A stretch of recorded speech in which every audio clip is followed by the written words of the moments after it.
first Nigerian to win 2 Grammys. It was a massive night of glitz and glamour at the world's biggest music awards. And of course, I mean, she shone like a million stars in categories where she had Burna Boy, she had Davido, she had Wizkid, she had Asake, she had Lil J, Yemi Alade, and of course our own baby.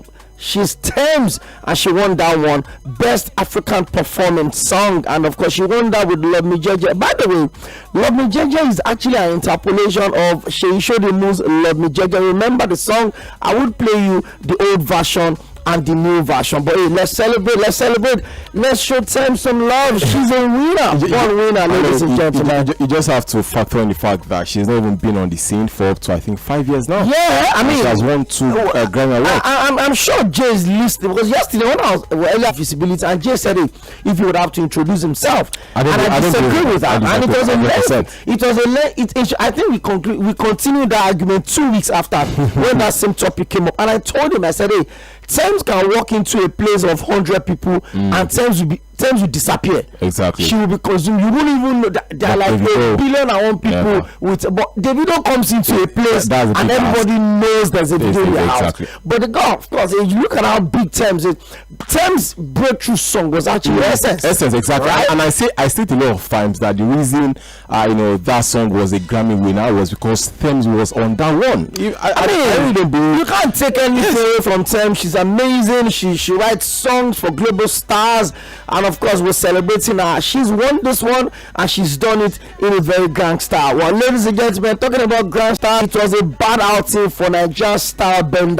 His 4th defeat in 5 fights, and this defeat was even a non-title bout, and he got badly beaten in the second round of that game. So welcome to Sport Cruise. It's an amazing time to talk sport on radio, 6 to 7 p.m. every Monday to Friday. Your number one draft and sport on radio in the city of Lagos. If you're streaming live, go to facebook.com/mainland98.3 FM, and you can also go on YouTube to watch us or join us live on Radio Garden /mainland98.3 FM. Well, Kintaye is not in the house, but there's Agbatomi, a man that his team knows how to grind our result. Mohamed Salah's double secured Liverpool's lead at the top of the Premier League to 9 points until Arsenal played yesterday.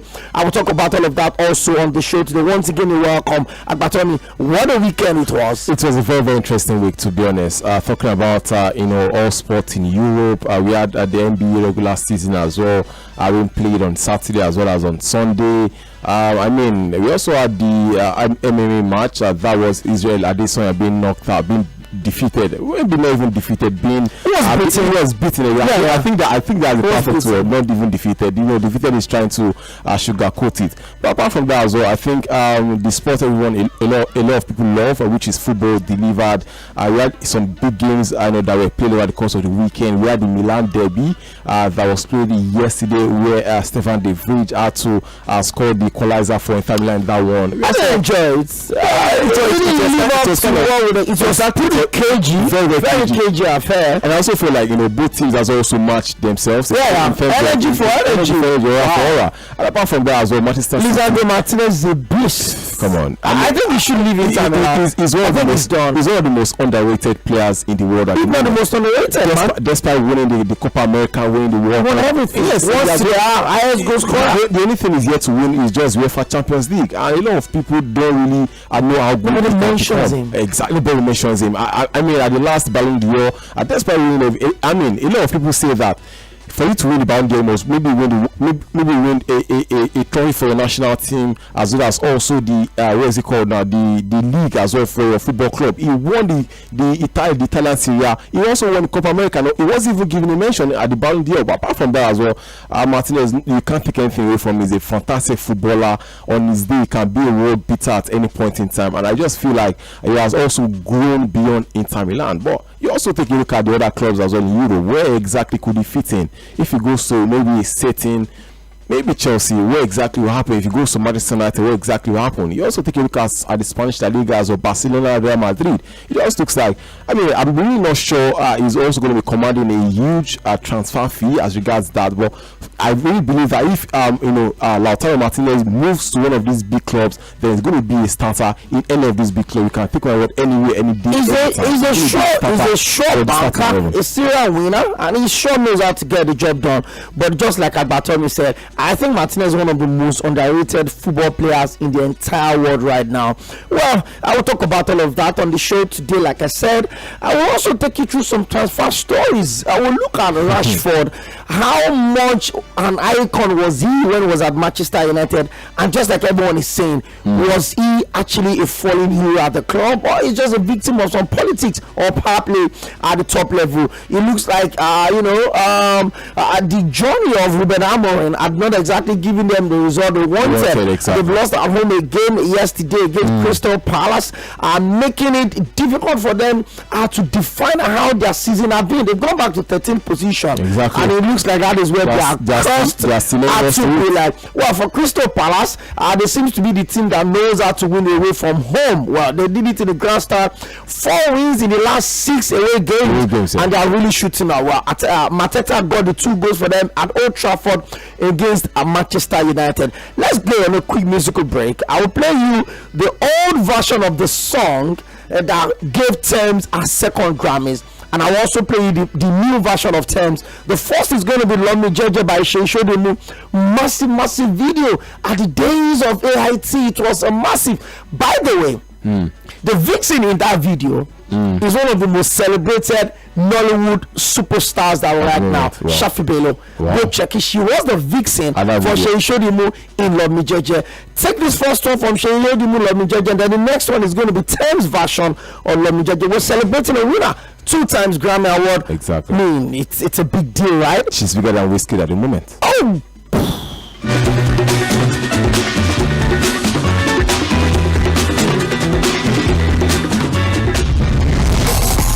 Hello, my name is Godwin Enoch, and I'm a broadcast journalist. Yes, my friend will tell me that I am a sport administrator by accident. Listen every day of the weekday to Sports Cruise on Mainland FM. God bless you.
Woman with the pretty face, slow and steady, wins this race. Beautiful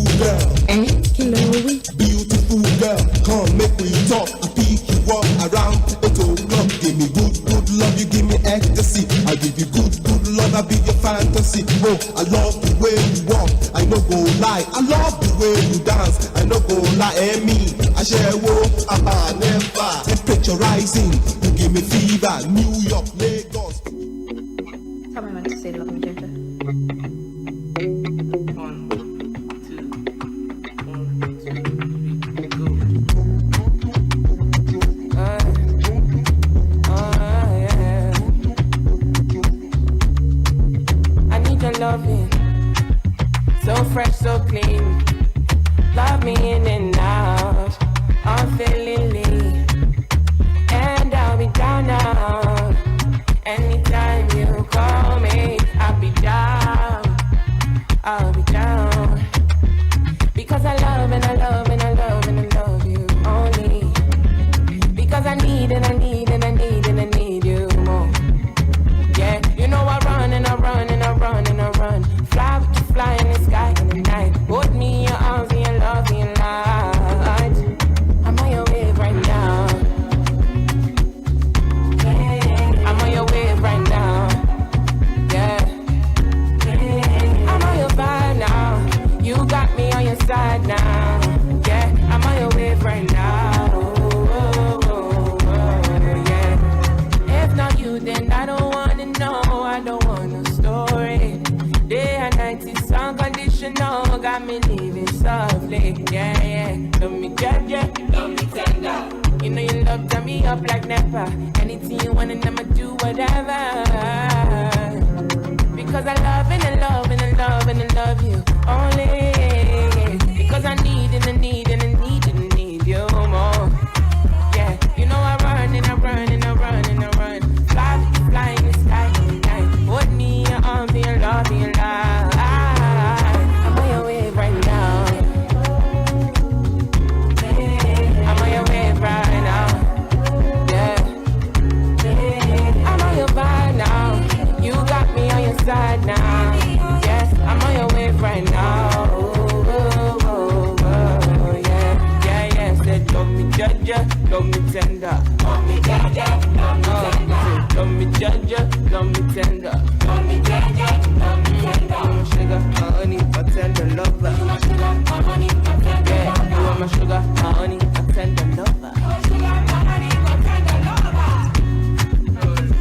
Why would you just open your mouth and say something? Actually, terrified. Yeah. Hey, there's no way you want to place it. You've got to love terms. She's soft. She's beautiful. She's gorgeous. She's got some amazing voice. And it's basically about she just enjoying what she does. I like the video of Love Me Jeje, by the way. No blinks, just zero energy in terms of all of the flashes you'd expect in a typical Nigerian music video.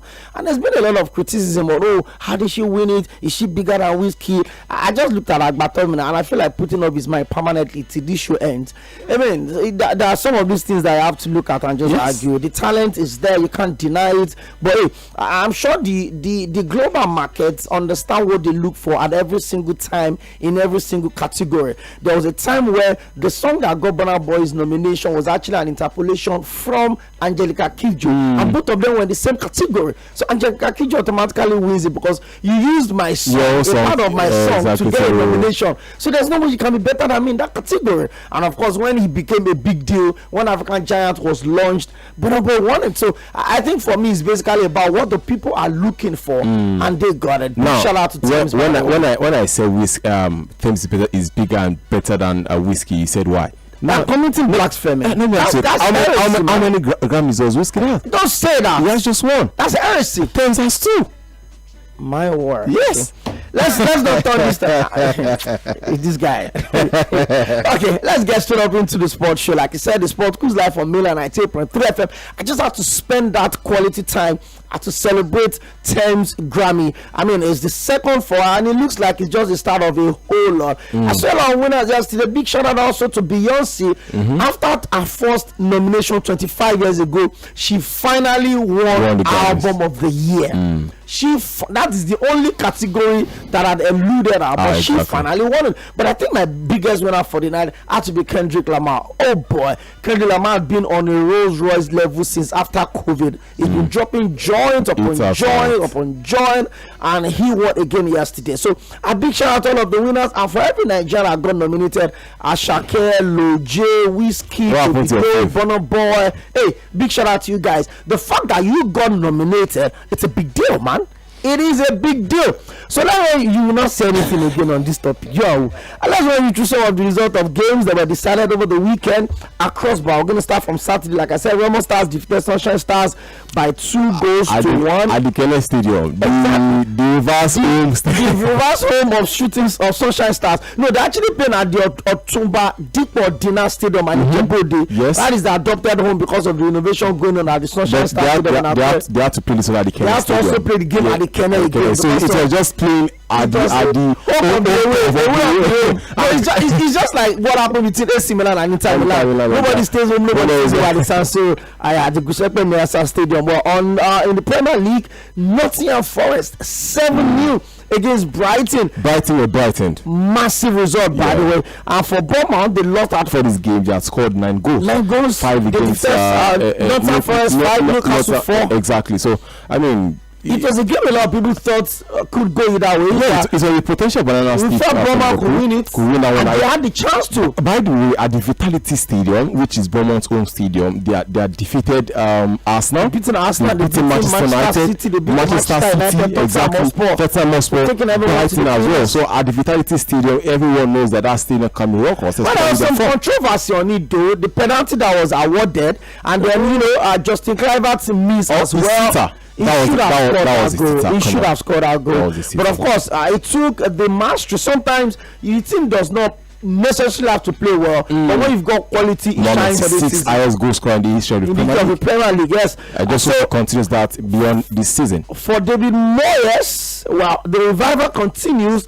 Beating Everton by 4 goals, beating Leicester by 4 goals to nothing. Well, the fastest goal was scored by Abdoulaye Doucouré in the history of the Premier League. That was just 18 seconds after. Direct from kickoff, taking back to Pickford, a long ball was launched. He controlled it, moved his way into the defense, and before Jack Robinson, it was a goal. 4-0. They led 3-0 by first time. Exactly. I mean, for David Moyes, it just looks like he has come to stabilize everywhere, and now this. I think this 3 points. This is their third win as well in the last league on the bounce. Exactly. And for Leicester, it looks like they're now back. They're back to factory set. They never left factory set. Last week they defeated Spurs, Tottenham Hotspur as the new Tottenham Hotspur. Tottenham, my friend. Tottenham. Whatever Postecoglou is doing with that team, I hope they find a way around. They are seeing the FA Cup as well. Ipswich Town lost at home to Southampton. 2 of the goals were scored by 2 Nigerians, Joe Aribo and of course our own Paul Onuachu. And then they got a winning goal very fantastic on Saturday. For Newcastle, they lost again at home to Fulham after taking the lead by 2 goals to 1. That was a big game. I mean, I was seeing the game with the Everton as well as the Liverpool game, and Newcastle scored first, by the way, and then after then Fulham grew into the game. The way they pressed Newcastle behind. What's his name? Alex Obi as well was also instrumental to their win. Bastia as well also had a very, very good game, keeping Alexander Isak quiet in that game. I mean, it was very exciting to see. Well, for Newcastle, it's yet another loss at home. The last home game they also lost to Bournemouth by 4 goals to nothing. Yeah. Now they got beat again by Fulham, and they will be playing high-flying Arsenal in the second leg of the Carabao Cup on Wednesday at the St. James's Park. They should be going through. Wolves defeated Aston Villa by 2 goals to nothing. The Spanish La Liga. Getafe played a goalless draw with Sevilla. Villarreal pummeled Real Valladolid by 5 goals to 1. Atletico Madrid defeated Real Mallorca by 2 goals to nothing. And Espanyol defeated Real Madrid by 1 goal to nothing. Bayern Munich defeated Austin Kerr by 4 goals to 3. The manner at which Bayern concede goals these days should worry you. FC Edem also lost at home to Borussia Dortmund. St. Pauli played a 1-1 draw with Augsburg. VfB Stuttgart lost at home to Borussia Mönchengladbach on Saturday. For VfL Bochum, they lost at home to Freiburg, and Union Berlin played a goalless draw with RB Leipzig. Monza lost at home to Hellas Verona in the Italian Serie A.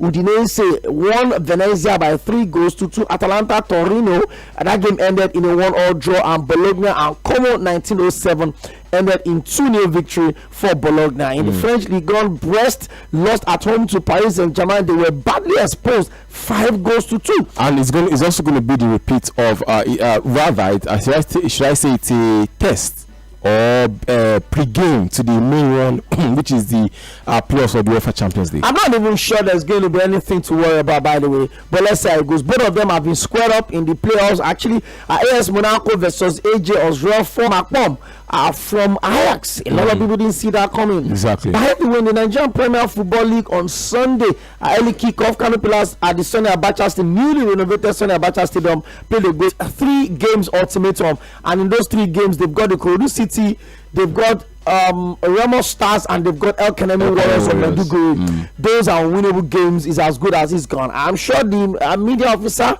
Michael Yaksat should join us on the show tomorrow for a quick chat on the need for that particular ultimatum. Abe Warriors lost at home. They won at home to Aqua United by 2-0, where they defeated Niger Tornadoes by 2-0. In the English Premier League, Brentford at the GTEC Stadium lost again to Tottenham Hotspur 2-0.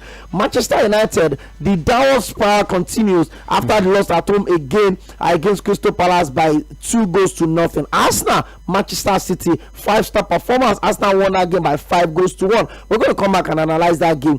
Barcelona did themselves a world of good by closing the gap over table-topping Real Madrid. After Real Madrid lost their game on Saturday, Barcelona defeated Deportivo Alaves by 1-0, courtesy of Roberto Lewandowski's goal. Valencia played a 2-1 victory over Celta Vigo. Osasuna also defeated Real Sociedad by 2-1. Real Betis at Athletic Club Bilbao played a 2-1 draw. Eintracht Frankfurt played a 1-1 draw with Wolfsburg in the German Bundesliga, and Bayer Leverkusen defeated Hoffenheim by 3-1, with our own Victor Boniface scoring the opener in that particular one after a beautiful assist from Grimaldo. Grimaldo got the first goal for the assist, and Victor Boniface first goal in the 15 minutes, and of course Frimpong got the second one from Andre Garcias, and the last goal of the game was scored by Sheikh in the 51st minute. Well, Grimaldo got a red card, 2 yellow cards in that party. A winning run by defeating Empoli by 4-1. Fiorentina also defeated Genoa by 2-1. AC Milan and Inter Milan, the San Siro derby, ended in a 1-0 draw, and AS Roma against Napoli also, and they lost at home to Nantes, and Rennes versus Strasbourg ended in a 1-0 victory for Rennes, and Marseille defeated Lyon by 3-2. Those are the games that were decided yesterday in the major leagues. Earlier today, Lobby Stars lost at home to Enyimba. First win for Enyimba in 2025. Better Insurance also trying to salvage their league season, defeated Katsina United by 1-0. Enugu Rangers at the Temple defeated Lagos Flying Boys Ikorodu City by 2-0. And the game between Kwara United and Elkanemi Warriors is in the halftime, and Kwara United are leading by 1-0. By 9 p.m. tonight, the London Boys Chelsea would host another of their city rivals, West Ham United, by 9 p.m. And of course, don't forget that the former Chelsea manager Graham Potter is now the one in charge at West Ham. 9 p.m. kickoff for that one. And another game in the Spanish La Liga is going to be Girona hosting Las Palmas. In the Italian Serie A, also Cagliari will be hosting Lazio. And in the Championship in England, there's going to be Middlesbrough versus Sunderland by 9 p.m. Wow.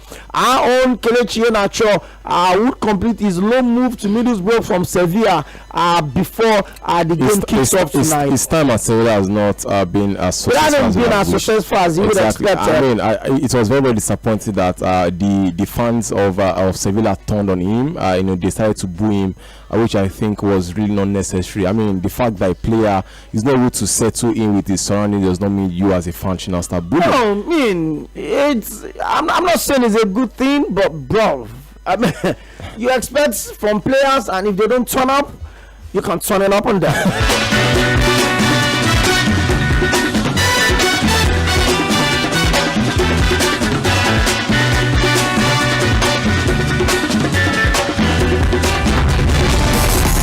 Hello, my name is Godwin Enak, and I'm a broadcast journalist. Yes, my friend will tell me that I am a sport administrator by accident. Listen every day of the weekday to Sports Cruise on Mainland FM. God bless you. And Arteta will be immensely proud of this as he goes to seek out his old mentor and friend and embrace between Guardiola and Arteta. A statement from the Gunners. They have given the champions a right old run around, and the top 7 of the Premier League now looks like this. 6 points between Liverpool and Arsenal. Liverpool with a Merseyside derby in hand. Nottingham Forest in 3rd. Way back in 4th are Manchester City, in danger of being overtaken by the chasing pack of Newcastle, Chelsea and even Bournemouth. Haaland scored for City. That was a footnote. Arsenal with Ødegaard, and then Partey, Lewis Skelly, Havertz and Nwaneri. A super-sized helping of humble pie for Manchester City, delivered by a supremely confident Arsenal, who have stamped their mark. They're going nowhere in this title race. A North London forever, sung now with gusto in the wake of a 5-1 win for the challengers over the champions. Hello, my name is Cʀᴜɪ紛. I'm a broadcast journalist. Yes, my friend will tell me that I am a sport administrator by accident. Listen every day of the weekday to Sports Cruise on Mainland FM. God bless you.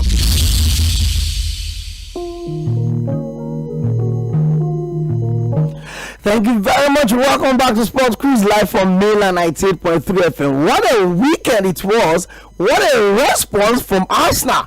Liverpool had won earlier, a day prior actually, against Bournemouth, and you know the pressure was heavy on Arsenal, and they certainly had to win it, and they did it in the Grand Star. 1, 2, 3, 4, 5. And let me tell you the beauty of that final goal. 36 touches before Ethan Nwaneri got the 5th goal from Arsenal after coming in, and that goal gave every single aura of Bukayo Saka. He was in the stand, he came out to the tunnel to embrace the boys. It was a perfect response to the first leg of these English Premier League fixtures that ended 2-2 at the Etihad Stadium last year, and the message was very clear. It has to be clearly stated that the entire conversation around stay humble, the sound of what Haaland told our former assistant manager of Manchester City, the Arsenal's coach Arteta, it looks like every single player, every management staff, every trainer, everyone at Arsenal took that statement personal, and they delivered in the Grand Star yesterday. 1, 2, 3, 4, 5. Early goal, it could have been worse, and believe me, that is the highest defeat that Pep had ever witnessed in the league for any club is coached. And ladies and gentlemen, there you have it. 6 points between Arsenal and Liverpool, and Liverpool has got a game in hand. It's a Merseyside derby that could be dicey, could go either ways, especially with the run of Everton as we speak. That game was built to be a proper game for the weekend, and boy oh boy, 6 goals he delivered. He didn't end 3-3, he didn't end 4-2, it ended 5 goals to 1. 5 different scorers from Arsenal. What a weekend it was. Well, what a weekend it was, definitely, and what a day it was for Arsenal at the Emirates Stadium. This is actually the first time that Manchester City will be conceding 5 goals in an away Premier League match for the very first time. They lost to Middlesbrough 8 goals to 1 back in May 2008, and this game had a lot of expectation in it. You'd also recall as well that the previous fixture, that was the reverse fixture at the Etihad. That was where a lot of things happened with what's his name now? Erling Haaland throwing the ball at the back of Gabriel's head. There was also the incident of Erling Haaland talking to Mikel Arteta, telling him stay humble. There was also the incident as well of Rodri has also been injured as well in that game.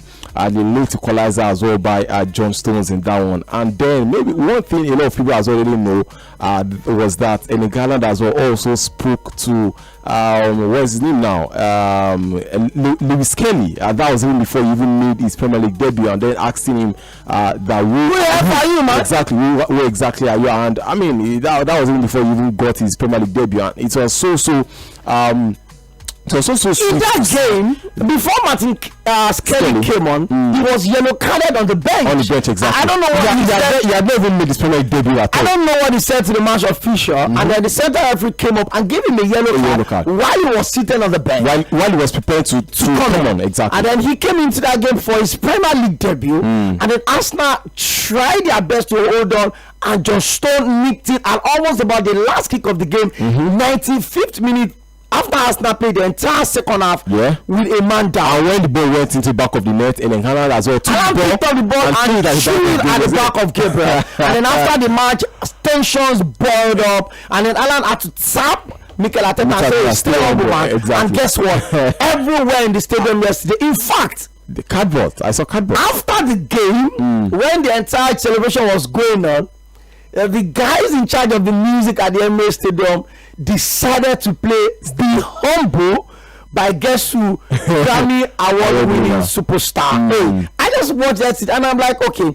And yet again, a lot of people were asking questions. What exactly were we expecting yesterday? The game kicked off early enough. Akonji's fault. Exactly. Akonji's error. Stayed too long. And Ghana like was going equalizer. Somebody asked a question this afternoon on the group, and he said, was it that Arsenal played exceptionally well, or Manchester City just didn't turn up? Remember, Manchester City did the double over Chelsea the previous game they had, 3-1 against Chelsea. Very true. But yesterday, it was a game of statement for Arsenal. And how much do you think that win will propel them going forward to the end of the season? That's a very, very big win, Okwemi. I'm not even going to lie. Because, I mean, even before that game, if Arsenal had lost that game, they could have been 9 points behind Liverpool. And before the game, it was 9 points. That's true. And, you know, I mean, when it is 9 points, you know that, come on, we really don't have a chance. Well, I mean, just 6 points behind Liverpool as well as the game in hand. And I always say it as well every time that a game in hand does not mean a point, points achieved already. And I feel this is also an opportunity as well for us now, because if Liverpool as well also sleep up, they are there to take charge. But unfortunately, unfortunately for Manchester City now, they are in this form at the moment. A lot of people feel like they are back. They also defeated Club Brugge as well 3-0. By the way, Club Brugge has also given them a scare by scoring the first half, but then Manchester City rather turn up in the second half to get the win in Champions League at the end. But according to that game, I feel like Arsenal came to the party yesterday. Manchester City as well were their usual bad selves yesterday. They couldn't string passes together. I mean, I think they've also been missing Kyle Walker as well. A lot of things went wrong yesterday. Mamouche was flat. It was puzzling and hustling against Chelsea. It was flat yesterday. That was meant to be the game where he is meant to come up and then because also wanted to buy him. They were supposed to buy him. Mamouche was meant to take that game by the score of the neck, as well as also shows his Foden looks to me like the worst PFL we've had in the history of the Premier League. It was cold, it was empty. In the first half, Haaland had only 4 touches in Arsenal's box 18. 4 touches in the entire first half. He's been humble. But beyond that, Arsenal plays on Wednesday in the return leg of the Carabao Cup second leg semi-final against Newcastle at St James's Park. Newcastle have lost their last 2 games. By the way, Arsenal have lost only 2 games the entire season and are yet to lose at home. So how much of a propeller do you think this win will be for them? By the way, weekend is the FA Cup weekend. Arsenal will not be playing in the Premier League. They've been knocked out of the FA Cup. Exactly. What do you think Arteta will be? What do you think will be running through the mind of Arteta right now against Newcastle? Definitely, he's going to go strong. He's going to start with the first 11 that we all know at the moment, because of course there's not going to be the FA Cup. This weekend is going to be an FA Cup weekend, and then Arsenal were also knocked out by Manchester United as well in the third round of the FA Cup. So against Newcastle United, the only issue for them now is the fact that they have a 2-goal lead. 2-goal deficit rather to upturn, and it means that if Newcastle has also turned, Newcastle has also lost to Fulham in the last game, so they definitely want to nick that one in, and this is also an opportunity as well for Newcastle to also win a competition, which is the Carabao Cup. So let's just see how all of that is also going to unfold. But then this game in midweek, I think it's going to be at the Emirates, right? No. It's going to be Arsenal lost at home. Exactly, it will be at St James's Park. But I mean, winning at St James's Park back is really not a hard thing to do, but then you can never say it's going to be impossible. I mean, Fulham has also lost there as well, just on Saturday. So I mean, what I expect is going to be a very close game, rather. Maybe equal in a draw, and then Arsenal would get knocked out, hopefully, Okay, I made a prediction that the final of the Carabao Cup this season could be a North London derby. Well, and I'm sticking to that. It could be either a North London derby, but a London team is going to get through to the finals. Remember, Arsenal trail by 2-0 and Tottenham must lead by 1-0. So they will be going to the Anfield, and that's one of the most dangerous places you want to play. Tottenham that were defeated by Leicester at the stadium 2-1. Tottenham also had a clean sheet against one of the most unpredictable teams in the Premier League at their own stadium, which is Brentford. I think Southampton has also defeated Tottenham. Come on, man. Come on, man. Who goes into that? Well, let's see how it goes. Let's quickly run through some transfer stories as we speak. Rashford says it could be extremely unlikely to ever play for Manchester United again. Well, let's run you through some of the breaking transfer stories that we have at the moment. It's the deadline day, and it looks like the boy from Bayern will be going to Tottenham. Bayern Munich forward Matthias Tel has landed in England ahead of his proposed move to Spurs. Tel's agent has posted an image on Instagram of the teenager boarding a private jet heading for London. Tel's agent posted an image on Instagram of the Bayern Munich teenager aboard a private plane heading for London, with the 19-year-old landing at the Farnborough airport, expected to sign for Tottenham Hotspur. It's understood that the structure of the deal is being negotiated because both clubs Bayern understood to prefer a permanent deal or a loan, which includes an obligation to buy. I mean, this is a player that seems to be on his way out of Bayern. He's not getting quality play time, and he certainly want to be out of that particular club. We're running through. Brighton have been very, very busy in the transfer window. Well, it looks like Aston Villa will not be moving in for another defender as we speak. They are badly struggling. We've been keeping a tab on the central defender being signed by Villa today, but nothing has been done yet. Well, Marcus Fitton have signed Cœlan Vickers on loan from Brighton and over Albion until the end of the season. The 20-year-old who can operate across the attacking options has scored 5 goals in Premier League 2 this season, and for the South Coast sides under 21. Cœlan joined Brighton from Bold Club Reading in 2024 after impressing with the Royals in the league on season the previous one. Vickers appeared 24 times for Reading, scoring 3 times. Well, Mansfield Town had announced the signing for Porto. Had made an inquiry for West Ham for Luis Guilherme. There's been no formal offer for the 18-year-old Brazilian youth international. West Ham want to recoup the £24 million they pay Palmeiras in the summer. Well, let's talk about Klopp. Jeffrey Klopp is keen on joining Celtic before tonight's deadline deal. Celtic and Crystal Palace are currently negotiating how much of Klopp's wages the hoops would cover. The 32-year-old is out of contract in the summer. The utility man during his time in the Premier League, Klopp can play at any of the wing backs and even as a central defender. For that one, Crystal Palace defender Rob Holding, remember the former Arsenal defender, is currently undergoing a medical at Sheffield United ahead of his loan move to Premier League. Blaze Bros Chris Wilder is keen to sign a central defender before tonight's deadline day. The clubs have made 2 bids for QPR's Jimmy Dunn, but Rangers are reluctant to sell unless they can find a replacement, and that has paved way for Holding to move to Premier League in a deal until the end of the season. Let's talk about League One deals also. Stockport have signed central back Brad Hill on loan from Norwich until the end of the season. For Petersburg, they've signed midfielder 18-year-old Joe Andrews from National League One side Chippetown for an undisclosed team.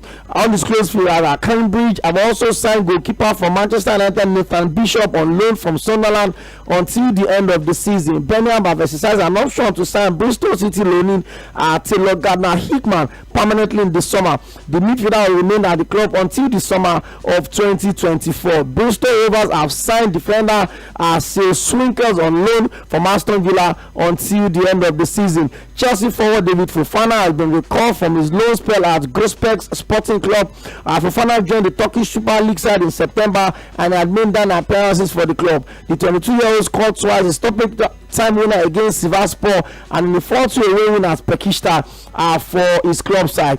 The Ivory Coast international for final joined the Blues in January of 2023 and had made only 4 first-team appearances during the remainder of that season. He has since embarked on loan spells with German Bundesliga, Union Berlin, the Premier League with Burnley, and a spell with Turkish Göztepe Sporting Club. For Amorim's, that's for Manchester United head coach. Amorim talks of Marcus Rashford move. He expects him to play or improve. Those are the games. Those are the transfer dealings that we are monitoring at the moment. Let's quickly also check some other transfer stories. For Marcus Rashford, it looks like he's done and dusted. But let's run you through some of these times at Manchester United. And I'm going to be asking Agbatomi, how much of an icon was Rashford for Manchester United? I'm not exactly comfortable with the unceremonious way. At least he was literally pushed out of the side. Now he's gone to Aston Villa. Aston Villa actually lost a very key player in their side in John Duram to Saudi Arabia, so they absolutely needed a replacement. I remember, you still can't rule out. It looks like Arsenal could still get Ḥụ̀lọ̀̀wọ̀tkins before the deadline deal tonight. It's not impossible. I'm not sure Aston Villa want to be on that deal. They've already rejected Arsenal's first bid for him. Arsenal are known and synonymous to launching incredible as well as funny bids. You also recall the 40+1 million pounds bid for Luis Suarez as well back in, I think, 2014 thereabouts. So I don't think Arsenal would want that to happen. But for Marcus Rashford, I remember when Marcus Rashford came to the limelight, when he came on, I think in his first game was against Arsenal. His first game, and he scored 2 goals. Exactly. Yeah. But even before that, his first official game for Manchester United was in the UEFA Europa League, where he came on in that particular game, as well as also scoring a goal as well on that one. But I just feel Manchester United have a knack for really not taking care of players that have done too well for them. Take a look at Cristiano Ronaldo in the past. Take a look at the likes of Rooney as well, having to let him go. David Beckham as well, of a few. But I would also leave all of that aside. Marcus Rashford definitely has to be regarded as a legend for Manchester United. Legend? Yes. Legend? Yes, he's a legend. He won the UEFA Europa League with them. Is that abuse the word legend has become now? Rashford a legend? He's a legend. If not for Manchester United. So what's Paul Pogba? Yes, he was the best player for Manchester United under Mourinho when they won the Europa League. Are you saying Rashford is a legend? I feel Paul Pogba flattered to deceive at some point. Okay, let me run you through some of this. Marcus Rashford is unlikely to wear Manchester United shirt again in the future after completing a loan move to Aston Villa on Sunday. Rashford has fallen out of favour under new manager Ruben Amorim and last made an appearance for the club on the 12th of December. Finally ended his nightmare as he completed a loan move from Old Trafford to Villa Park.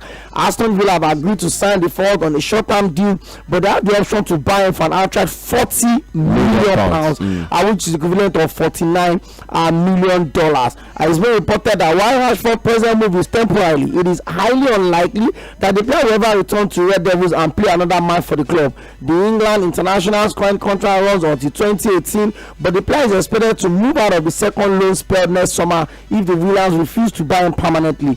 The report adds that the 27-year-old relationship with Borough Club are completely broken down and he won't return to the club in the future, even if the manager leaves the side. Well, I don't know how much a lot of people think about Rashford's time at Manchester United, but I think for a player that has gone through about 4, 5, 6 managers, it's tough. Especially also when maybe the season Ronaldo came through, I could blame Rashford because it looks like all of the scoring responsibilities were poured on Ronaldo, exactly. And some of these guys were actually lazy. But the moment Ronaldo left, the season they qualified for the Champions League the following season, he was their star player. Exactly. He was unplayable the Premier League. At some point in time. I also remember as well that I think it was back in 2017, yes, when Liverpool played against Manchester United, when he found Trent Alexander-Arnold, that he had to go and find himself as well at the advertisement board in that particular game. But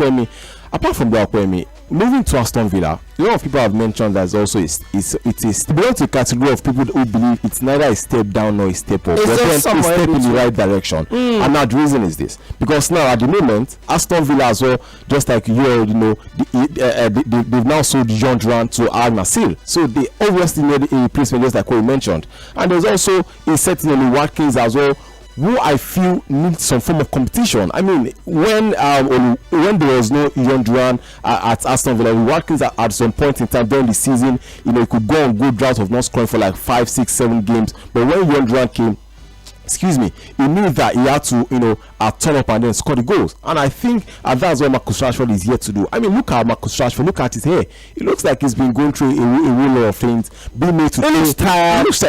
Being made to train with the youngster. I mean, one of the Manchester United youngsters just posted on Instagram saying, "Thank you for taking the penalties with me the other day." He's been training with the youngsters. How you treat your football legend that way? The same thing too was also done as well to Cristiano Ronaldo. And that's why I said that, Manchester United really don't know how to keep and then take care of their players. I mean, it just looks like some form of political power play between Ruben Amorim, Marcus Rashford, and the board, Manchester United. And I'm still saying that. Yes. It doesn't look to me like this is a sporting decision. It's not.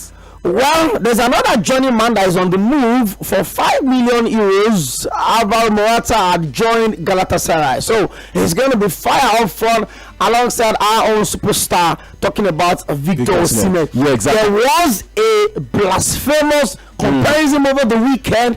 In fact, it wasn't the weekend. It started off since last week. What people were saying, Alexander Isak is better than Victor Osimhen, and I said, I totally blame Napoli for this level of disrespect. For a player that single-handedly carried an average. Crystal Palace have rejected £70 million from Tottenham Hotspur for Maguire. I don't know what Chelsea are offering right now. Chelsea as well. I've also tried to bring him on in the past. Nobody wants to go to Tottenham Hotspur. Nobody wants to go to Tottenham Hotspur. That's why Martin's Tessav was also holding out. He was almost like the reason why he wants to go is because he knows that he's not going to be getting playing time at Bayern Munich. Now let's quickly talk about the UFC. Let's talk about our own Israel Adesanya. I don't know. I've always said it that when people put their entire life on the line to be sportsmen, we shouldn't say that they should leave. They should decide when they want to leave. But 4 defeats in 5 fights, to the point that he has dropped to getting into non-belt, non-challenge fights. What exactly is wrong with Israel Adesanya? Well, apart from 4 defeats in 5, he's also been defeated in his last 3 fights. So it looks as bad as it is. Yinka is trying to talk to us about Tommy. Let's hear him out. Hello, good evening, Yinka. Yeah, good evening, guys. You're welcome. Yinka calling from Yanapaja. Yeah, I heard you mention Oli Watkins. I don't know Aston Villa's valuation of the player. If Arsenal will be signing a 29-year-old Oli Watkins for around 50 million, then it seems to me like Pennywise found foolish. Are you sure? Yes, my brother. Why would you be signing a player that will turn 30 in December for as much as 60 million? He's an English international, a sure banker of a goal scorer, 21 goals in all competition last season for Aston Villa. My brother, I even heard the thinking at the moment. So why signing a player that cannot even guarantee you up to 20-25 goals? He got 21 last season playing for Aston Villa. So how many do you think he will score playing for Aston? I think he's concerned about the age. My brother, age for a striker? Come on, man. He's too old for that amount. It's Pennywise found foolish, my brother. Thank you very much. Thank you very much, Yinka. Let's also pick this next call. Hello, good evening. Oh, we got a bit late. John Bernardo says, my take is on Manchester United. The team would continue to go down. They are paying for the sins committed by Alex Ferguson in the late 80s and I'm not even surprised. When Amorim started Kobe Mino in the first 9. I don't know what that guy is smoking though. Hello, good evening. Bro, good evening. You're welcome. Yeah, I greet Agbatomio. I greet you too, boss. Yeah, see, I would have been so happy on Sunday in the game between Arsenal and Man City, but then the defeat of Adesanya really got me so low. You know, I was like, oh, try to revive now. I was praying for revival. Okay, just win this one and let's see if your morale will be high again. But then what I think is a big issue now. Kamaru Usman is down, and in fact, the team is affecting the network between Adesanya and Kamaru Usman. Only Ghana is really doing well. But then I would have loved to advise him to just take some time. You know, don't accept some big fights now. You know, try to reduce. You know, he's still a very young guy, 34 years old. You know, if he takes like a year to recover, in fact, that punch. In fact, I don't expect that punch to just destabilize him like that. Bro, did you hear the sound of the punch? I knew it was done. I knew it was done. I understand. Before now, Adesanya usually receive that kind of punch when he was with the bed. This one is bad. When he was still the champ. You know, he used to receive that kind of punch. But exactly. Then, you know, some of all these light. Look at even the previous matches. Look at some light punches. You just knock him out. You know, he just need to take some time, maybe at least a year. Just go for rehabilitation and come back with little fight. A year is a lot in the UFC, and besides, is actually dropping. His ranking is dropping so fast in the category. And the more fights you get into, the more losses you pick up, the lower your rankings would go. Hello, greatness. Yes, world champion, please. I'm glad you joined us on the show today. Somebody called you out on X that you are not going to call, and I said you will call, and I'm glad you did. Today, no, I stood in for you. I knew you were going to call. That's what I'm saying. I heard that was saying today was I don't pass on that bridge. Today now. You don't see. That's my point now. A champion must be beaten, and champion must beat people. Understand? Israel Adesanya was before a great champion. He destroyed a lot of people. Do you know how many people that will have broke their hearts? Man City have broke a lot of people's hearts, including you sitting in that studio. I could remember 2 years ago, I chatted you when I destroyed that stadium. So it's not a new thing. Now he beat me now. Don't worry. But when I wake up, the thing is that do you know what? Hello, can you hear me? I'm with you, greatness. Please help me to pass this information. Tell the Premier Leagues they should be afraid.